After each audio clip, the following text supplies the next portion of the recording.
अजी, क्या हुआ? बहुत परेशान लग रही हो। आज तुमने ठीक से खाना भी नहीं खाया। नहीं रेशमा, कोई बात नहीं है। तुम बेवजह परेशान हो रही हो। अच्छा, मैं परेशान हो रही हूँ। अच्छा ठीक है, कुछ भी मत बताओ। लेकिन आपसे तुम भी मुझसे कुछ मत पूछना, क्योंकि जब मैं परेशान होती हूँ तो तुम खोद खोद कर बात पूछ लेते हो और अपनी बात ऐसे छुपा रहे हो जैसे कुछ हुआ ही ना हो। अरे क्या बताऊँ, कब से फ़ोन कर रहा हूँ माँ को, उठा ही नहीं रही है। तो पापा को लगाओ ना, वे भी कहाँ उठा रहे हैं। कैसे हैं ये लोग? हो सकता है कि दोनों कहीं बाहर घूमने या कहीं किसी काम से निकले होंगे और शोरगुल में फ़ोन की आवाज़ सुन नहीं पा रहे होंगे। आप चिंता मत कीजिए, मिस्ड कॉल देखेंगे तो खुद ही फ़ोन करेंगे। तुम्हें तो पता है ना रेशमा कि दोनों कैसे हैं। एक दूसरे से ठीक से बातें तो करते नहीं हैं। घूमने क्या जाएंगे साथ में? जब से ऑफिस से आए हो परेशान दिख रहे हो। कोई बात हो गई है क्या? मेरा मतलब है कि क्या कोई ज़रूरी बात करनी है आपको माँ से? थोड़ी देर में फिर से कोशिश करना। देखो, अब तो दोनों का फ़ोन स्विच ऑफ आ रहा है। क्या करूं? हो सकता है फ़ोन की बैटरी चार्ज ना हो। वैसे भी पटना में बिजली की हालत अच्छी नहीं है। मेरी बातों पर तो सुमित का जरा भी ध्यान नहीं था। बस बार बार फ़ोन लगाए जा रहे थे। दीदी को फ़ोन करो सुमित। जैसे ही वे दीदी को फ़ोन करने जा रहे थे, वैसे ही दीदी का फ़ोन आ गया। दीदी, मैं आपको ही फ़ोन कर रहा था। देखो ना, कब से माँ पापा को फ़ोन कर रहा हूँ, लग नहीं रहा है। कुछ पता है आपको? सुमित बकबक किए जा रहे थे और दीदी कुछ बोल नहीं रही थी। दीदी सुन रही हो? तो चुप होगा तब बोलूँगी ना। मैं भी कब से फ़ोन कर रही हूँ। वैसे तुम चिंता मत करो सुमित। तुम्हें पता तो है कि माँ पापा कैसे हैं।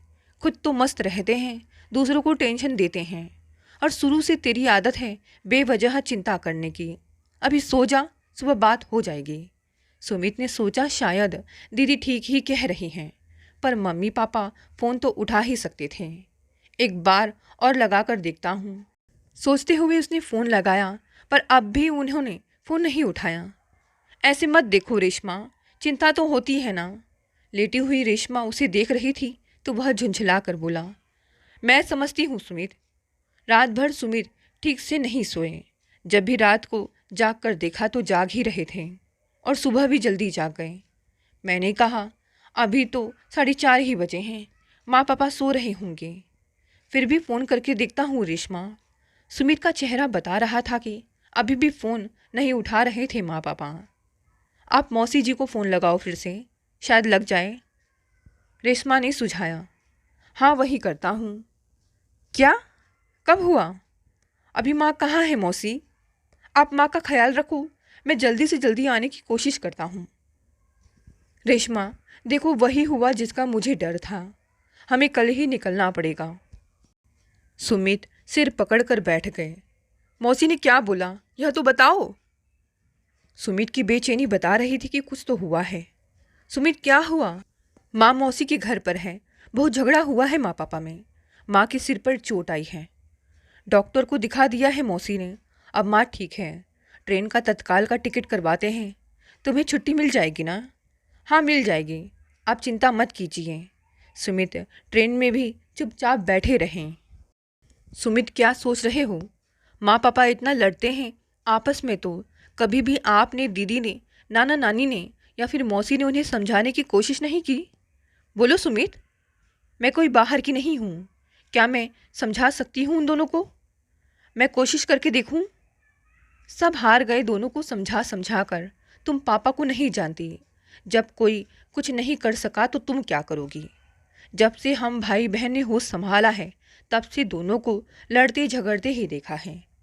लगता है रेशमा सो गई। सुमित विचारों में खो गया। रेशमा क्या सोचती होगी कि कैसे घर में उसकी शादी हो गई है। हमारा बचपन तो जैसे तैसे ही बीता। याद है मुझे, छोटी छोटी बातों पर झगड़ा करते रहते थे माँ पापा दोनों, और धीरे धीरे वह झगड़ा विकराल रूप धारण कर लेता था। डर के मारे हम नानी को फ़ोन कर देते थे, और जब वे सब आते, माँ पापा को समझाते तो पापा उनकी भी बेइज्जती कर देते। सो सबने हमारे घर आना छोड़ दिया। पापा के परिवार वालों ने भी दोनों के खराब आचरण के चलते आना छोड़ दिया। इनके झगड़ों से पड़ोसी भी परेशान रहने लगे। एक बार पीटीएम में दोनों का स्कूल जाना अनिवार्य था। मेरी क्लास टीचर ने कहा, सुमित पढ़ने में तो ठीक है, पर स्कूल की किसी भी गतिविधि में भाग नहीं लेना चाहता। क्लास में पीछे की बेंच पर ही बैठता है। कुछ पूछती हूँ तो डर जाता है। आप दोनों को जरा ज़्यादा ध्यान देना होगा। टीचर के इतना कहते ही दोनों एक दूसरे पर आरोप मढ़ने लगे और वहीं शुरू हो गए। मैं शर्म से गड़ा जा रहा था। मैं अपनी टीचर को देख रहा था कि वे क्या सोच रही होंगी। वहीं दोनों को शांत करने लगे। वे समझ गई होंगी कि मैं ऐसा क्यों हूँ। रास्ते भर लड़ते रहे दोनों। एक बार भी मेरे बारे में नहीं सोचा कि मुझ पर क्या बीत रही होगी। दीदी सही थी अपनी जगह। 10वीं पास करने के बाद हॉस्टल चली गई। माँ पापा ने भी जिम्मेदारी से बचने के लिए हॉस्टल में डाल दिया। काश मैं भी दीदी की तरह हॉस्टल जा पाता, लेकिन डरता था कि पापा माँ को मार देंगे। जब नाना नानी का आना बंद हो गया तो माँ अक्सर वहाँ चली जाया करती थी और कितनी बार नाना जी कहते थे कि कुछ दिन वहीं रहो। इस बात को लेकर पापा ने नाना के नाम पर एक पर्चा छपवा दिया और पूरे शहर में बंटवा दिया कि नाना अपनी बेटी को मेरे प्रति भड़काते हैं और हमारा तलाक करवाना चाहते हैं। माँ और पापा में इस बात को लेकर बहुत लड़ाई हुई थी। जब भी मैं मौसा मौसी को हंसते बात करते दिखता तो लगता कि काश मेरे माँ पापा भी ऐसे ही होते। दीदी तो ज़्यादा नहीं रही हमारे साथ। पढ़ाई के बाद नौकरी, फिर अपने ही पसंद के लड़के के साथ शादी करके चली गई। इस बात के लिए भी बहुत बवाल हुआ घर पर दीदी ने तो शुरू से वही किया जो वे चाहती थी। अब सोचता हूँ कि दीदी अपनी जगह सही थी। शादी तो मैंने भी अपनी पसंद की लड़की से ही की, पर माँ पापा की मर्जी से। याद है मुझे जब फूफा जी मिठाई लेकर आए थे, मैं यही मनाता रहा कि इनके सामने ये लोग शुरू ना हो जाएं। जैसे ही फूफा जी गए, पापा मिठाई गिनने लगे कि कितने पीस हैं और सख्त हिदायत दी कि कोई भी उनसे बिना पूछे मिठाई नहीं खाएगा। तब मैं बच्चा ही था, करीब 10 साल का। बार बार फ्रिज खोलता पर खाता नहीं था। डर जो था, पर माँ तो माँ होती है। उन्होंने एक कटोरे में मिठाई निकाल कर मुझे खाने को दे दी है। उस दिन की बातें आज भी मुझे रुलाती हैं। झगड़ा तो बहुत हुआ ही और माँ को भी मार भी पड़ी थी। माँ भी कहाँ चुप बैठने वाली थी। उन्होंने सारा मिठाई ज़मीन पर फेंक दिया और गुस्से के मारे सारी मिठाई को अपने पैरों से कुचल दिया और बोला, लो अब खाओ जितने खाने हैं। और तब पापा माँ के बाल खींचते हुए कमरे में ले गए। मैं रोई जा रहा था। मोहल्ले वालों ने आकर बीच बचाव किया और फिर मौसी हमें कुछ दिनों के लिए अपने घर ले गई थी। ऐसी कितनी बातें हैं जो मेरे मन में हमेशा के लिए घर कर गई हैं। उठ गई रेशमा। मैं ख्यालों से बाहर निकल आया था। आप सोए नहीं? तब से क्या सोच रहे हैं? सब ठीक हो जाएगा सुमित। अब क्या ठीक होगा? यही सोचता हूँ कि कोई भी ऐसी सुखद याद नहीं है बचपन की जिसे सोचकर हम मुस्कुराएं या किसी के साथ बांटें। जैसे ही हम मौसी के घर पहुँचे, मुझे देखते ही माँ रो पड़ी। सिर पर पट्टी बंधी थी। थोड़ी देर रुक कर माँ को लेकर हम अपने घर चले गए। प्रणाम पापा। ठीक से जवाब भी नहीं दिया पापा ने। एक दिन की चुप्पी के बाद सुमित ही बोले, पापा मैं माँ को कुछ दिनों के लिए अपने साथ ले जा रहा हूँ। हाँ हाँ ले जाओ। मेरे खिलाफ भड़का रही है मेरे ही बच्चों को। फौज बुलाई है मुझे मरवाने के लिए। सुमित को पापा पर गुस्सा आया। चुप रहिए, कब से सुन रहा हूँ आपकी बकबक। पता भी है क्या बोले जा रहे हैं आप। अपने जैसा ही समझ रखा है मुझे। पता नहीं किस भरम में जीते आया मैं कि एक ना एक दिन आप दोनों सुधर जाओगे, पर नहीं, मैं ही गलत था। शर्म नहीं आती आप दोनों को? उम्र देखी है। लेकिन मुझे शर्म आती है। मेरा भी घर नहीं बसने देंगे आप लोग। वहाँ हम जी तोड़ मेहनत करते हैं। कभी कुछ मांगा है आपसे? बस शांति दे दीजिए हमें। तभी मैंने सुमित का हाथ पकड़ लिया और माँ पापा दोनों चुप होकर मुझे ही देख रहे थे। हफ्ते भर से परेशान है सुमित आप दोनों के लिए। रात रात भर ठीक से सो नहीं पा रहे हैं। जहाँ इनके साथी दोस्त प्रमोशन के लिए क्या कुछ नहीं कर रहे हैं, वहाँ आपके बेटे आप दोनों की चिंता में घुले जा रहे हैं। मैंने देखी है इनकी आंखों में वह बेचैनी आप दोनों के लिए। बहुत प्यार करते हैं सुमित आप दोनों से। मुंबई में लाखों की भीड़ में रोज़ ट्रेन पकड़कर ऑफिस आना जाना। अगर इन्हें कुछ हो गया तो हाथ जोड़ती हूँ मत कीजिए झगड़ा। कुछ नहीं रखा है प्यार के सिवा ज़िंदगी में। आपको खुश होना चाहिए कि आप दोनों साथ हैं, तंदुरुस्त हैं और आपके बच्चे समझदार हैं। कभी दूसरों के घरों में झांक कर देखिए, कितनी जद्दोजहद से अपनी ज़िंदगी जी रहे हैं लोग। प्लीज़ आप दोनों प्यार से रहिए और कुछ नहीं चाहिए हमें। अब बारी सुमित की थी। इन्हें मत समझाओ प्यार की भाषा। मैं कहता हूँ जब एक दूसरे से बनती ही नहीं है तो अलग हो जाइए ना। क्या ज़रूरत है समाज के सामने पति पत्नी का ढकोसला करने की। मैं वकील को फ़ोन लगाऊं? बोलिए तो। सुमित क्या कह रहे हैं आप? पापा मेरी बात का बुरा मत मानिएगा, पर इस उम्र में आकर तो पति पत्नी का एक दूसरे के लिए प्यार और बढ़ जाता है। आपको पता है मेरे पापा मेरी माँ से बहुत प्यार करते थे। जब मेरी माँ को एक लाइलाज बीमारी हो गई तो कहाँ कहाँ नहीं इलाज करवाया पापा ने। हालांकि माँ फिर भी नहीं बच पाई। आज मेरे पापा माँ की यादों के सहारे ही जिंदा हैं। माँ की हर वे चीज़ें संभाल कर रखे हैं जो माँ को बहुत प्रिय थे। काश आज मेरी माँ जिंदा होती तो मेरे पापा दुनिया के सबसे खुश इंसान होते। अब दोनों में भी प्यार है। अगर नहीं होता तो इतने सालों तक एक साथ नहीं रहते। बोलिए, माँ पापा क्या जी पाएंगे एक दूसरे के बगैर? नहीं आएगी एक दूसरे की याद? अपने दिल पर हाथ रख कर पूछिए खुद से। रेशमा की बातें सुनकर दोनों चुप थे। रेशमा ने माँ के सिर पर हाथ रखा तो उन्होंने दोनों हाथ से पकड़ लिया और बोली, कुछ नहीं। पिताजी न जाने कहाँ चले गए। थोड़ी देर में वे आए तो देखा उनके हाथ में 2 गजरे थे। उन्होंने माँ के सिरहाने रख दिए और कमरे की खिड़की के पास खड़े होकर देखने लगे। आंखों से आंसू बह रहे थे, मानो अहम पिघल कर बह रहा हो। भाव विभोर होकर रेशमा को सुमित ने माता पिता के सामने ही बाहों में भर कर चूम लिया।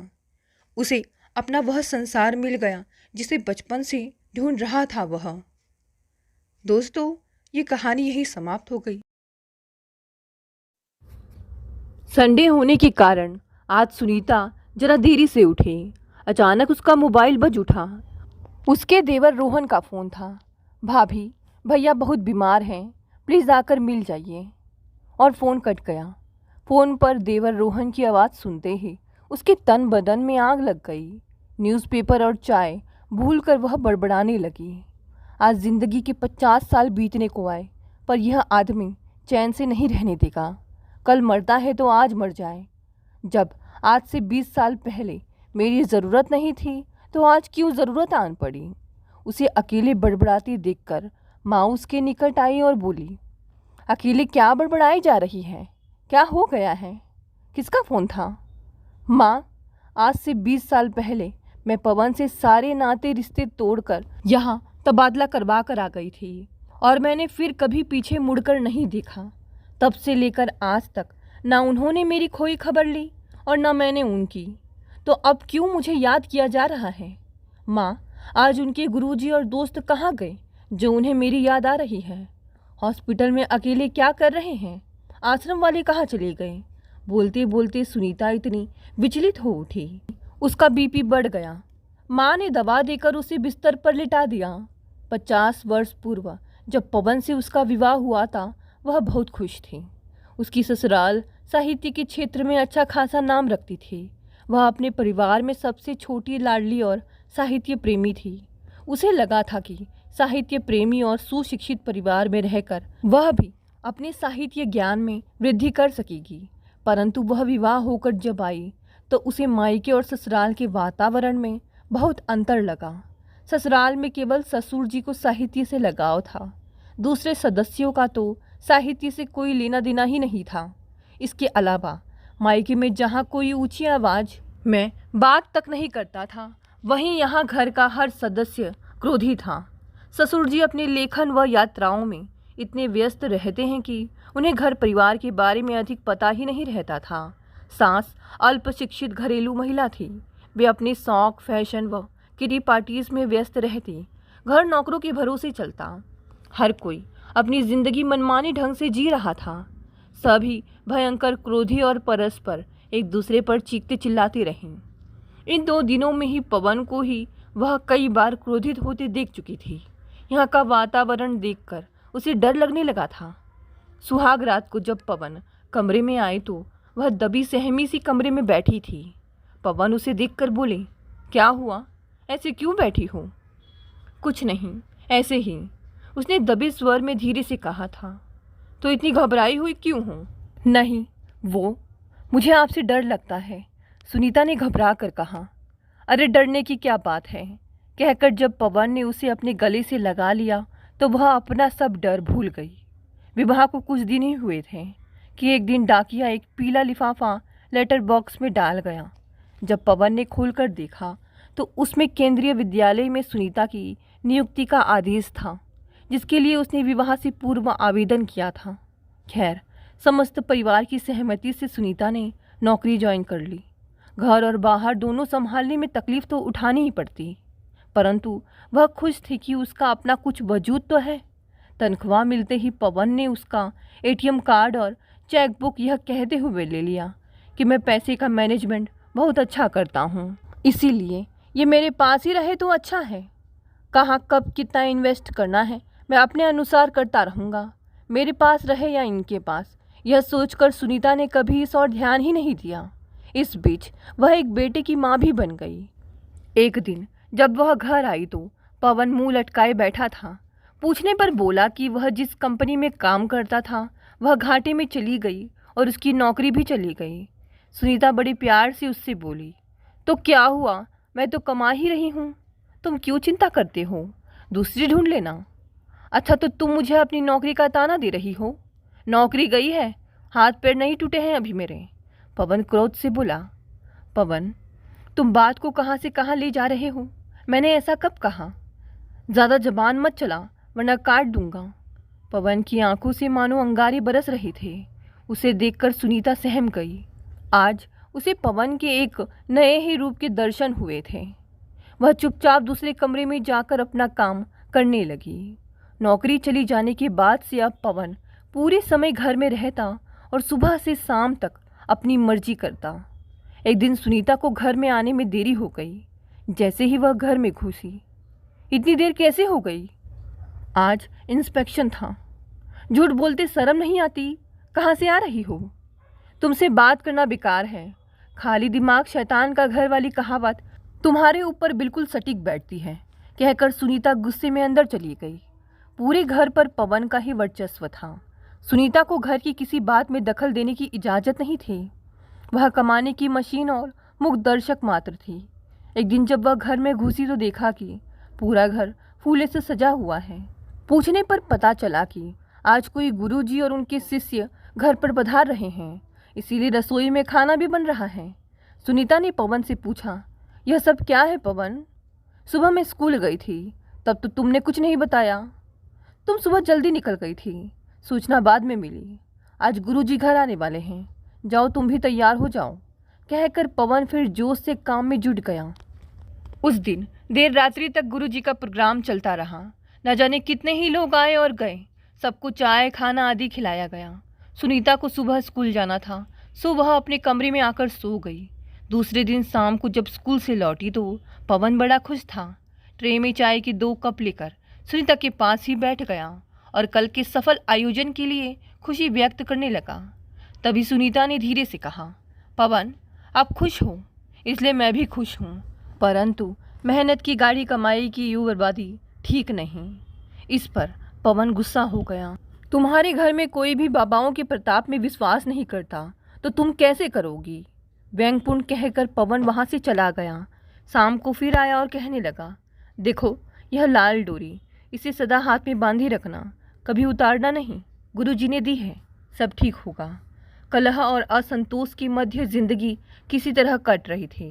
बिना किसी काम के व्यक्ति की मानसिकता भी बेकार हो जाती है। उसी बेकारी का प्रभाव पवन के मन मस्तिष्क पर भी दिखने लगा था। अब उसके स्वभाव में हिंसा भी शामिल हो गई थी। बात बात पर सुनीता व बच्चों पर हाथ उठा देना उसके लिए आम बात थी। घर का वातावरण पूरे समय अशांत और तनावग्रस्त रहता। लगातार चलते तनाव के कारण सुनीता को बीपी, शुगर जैसी कई बीमारियों ने अपनी गिरफ्त में ले लिया। एक दिन घर पर पवन से मिलने कोई व्यक्ति आया। कुछ देर की बातचीत के बाद अचानक दोनों में हाथापाई होने लगी और वह आदमी जोर जोर से चीखने लगा।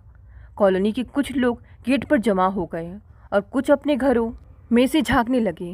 किसी तरह मामला शांत करके पवन आया तो सुनीता ने कहा, यह सब क्या है? क्यों चिल्ला रहा था यह आदमी? शांत रहो, ज़्यादा जबान और दिमाग चलाने की ज़रूरत नहीं है, बेशर्मी से पवन ने कहा। इस तरह कॉलोनी में इज्जत का फालूदा निकालते तुम्हें शर्म नहीं आती? बोला ना, दिमाग मत चलाओ। इतनी देर से कह रहा हूँ, चुप रहें, सुनाई नहीं पड़ता? कहकर पवन ने एक स्केल उठाकर सुनीता के सिर पर दे मारा। सुनीता के सिर से खून बहने लगा।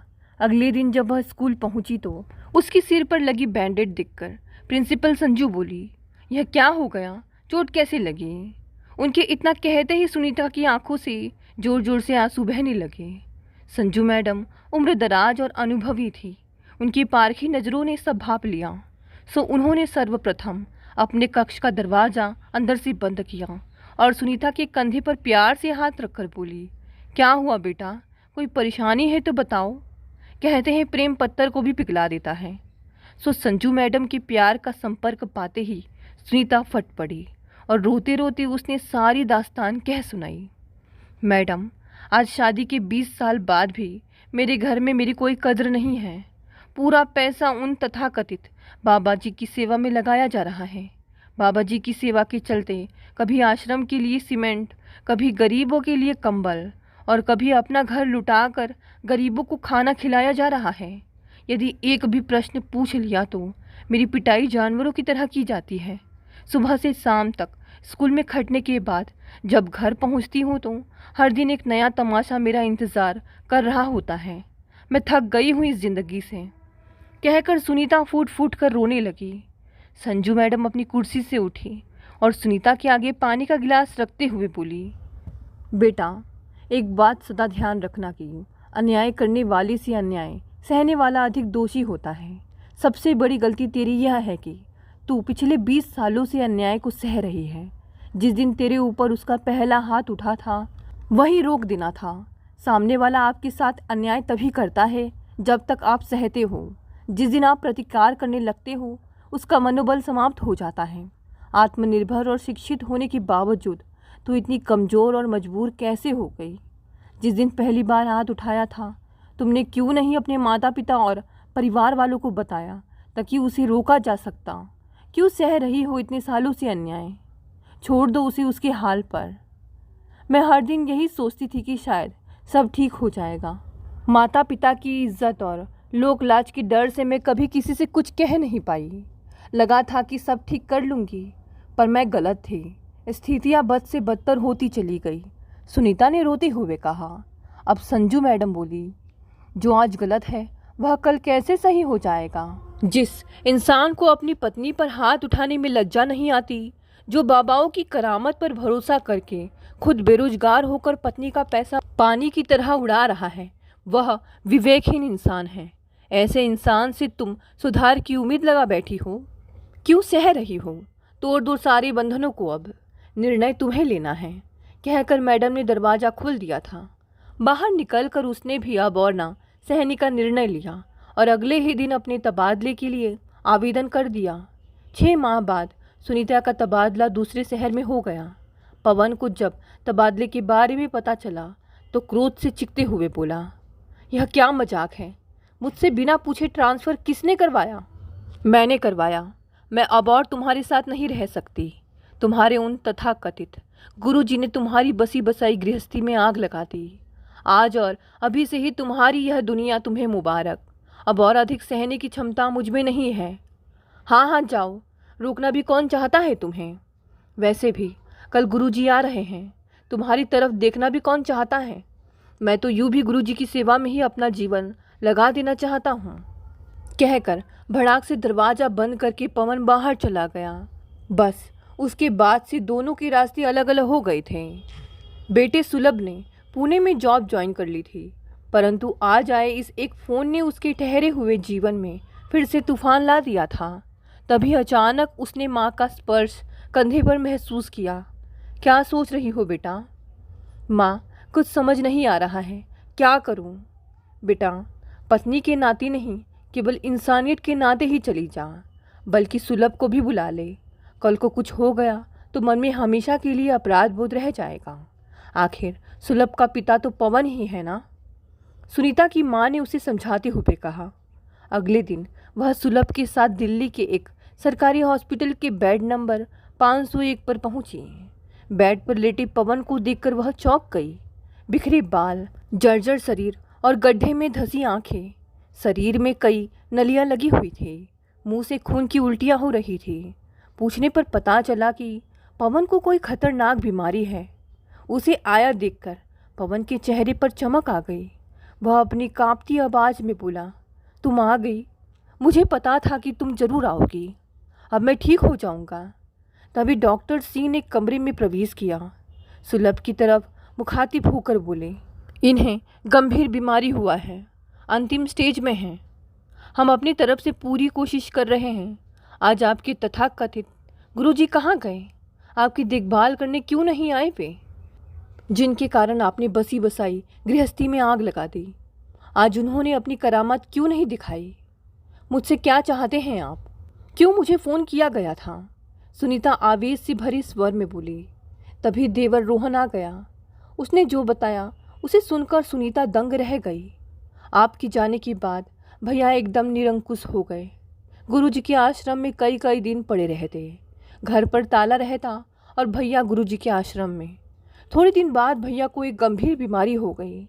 गुरुजी और उनके आश्रम के लोगों को जैसे ही भैया की बीमारी के बारे में पता चला, उन्होंने इन्हें आश्रम से बाहर कर दिया और आज 3 साल से कोई खैर खबर भी नहीं ली। सुनीता मुंह खोले सब सुन रही थी। उसने पवन की ओर देखा।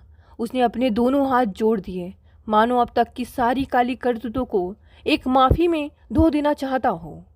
सुनीता कुछ सोचती रही, फिर पवन की ओर घूम कर बोली, पवन, मेरा तुम्हारा संबंध कागजी तौर पर भले ही ना ख़त्म हुआ हो, पर दिल के रिश्ते से बड़ा कोई रिश्ता नहीं होता। जब मेरे दिल में ही तुम्हारे लिए कोई जगह नहीं है तो कागज क्या करेगा? जहाँ तक माफ़ी का सवाल है, माफ़ी तो उससे मांगी जाती है जिसने कोई गुनाह किया हो। तुमने आज तक जो कुछ भी किया मेरे साथ, उसे भुलाना तो मुश्किल है, पर हाँ, माफ़ करने की कोशिश करूँगी। पर अब तुम मुझसे कोई उम्मीद मत रखना। मैं तुम्हारे लिए कुछ नहीं कर सकती। हाँ, इंसानियत के नाते तुम्हारी बीमारी के इलाज में जो पैसा लगेगा मैं देने को तैयार हूँ। बस अब और मुझसे कुछ नहीं कहना। मैं तुम्हें सारे बंधनों से मुक्त करके जा रही हूँ। यह कहकर मैंने पर्स में से एक छोटा पैकेट, वह मैली लाल डोरी निकालकर पवन के तकिए पर रख दी। लो अपनी अमानत, अपने पास रखो। यह कहकर सुनीता तेजी से कमरे से बाहर निकल गई। पवन टकटकी लगाए उसे जाते देखता रहा।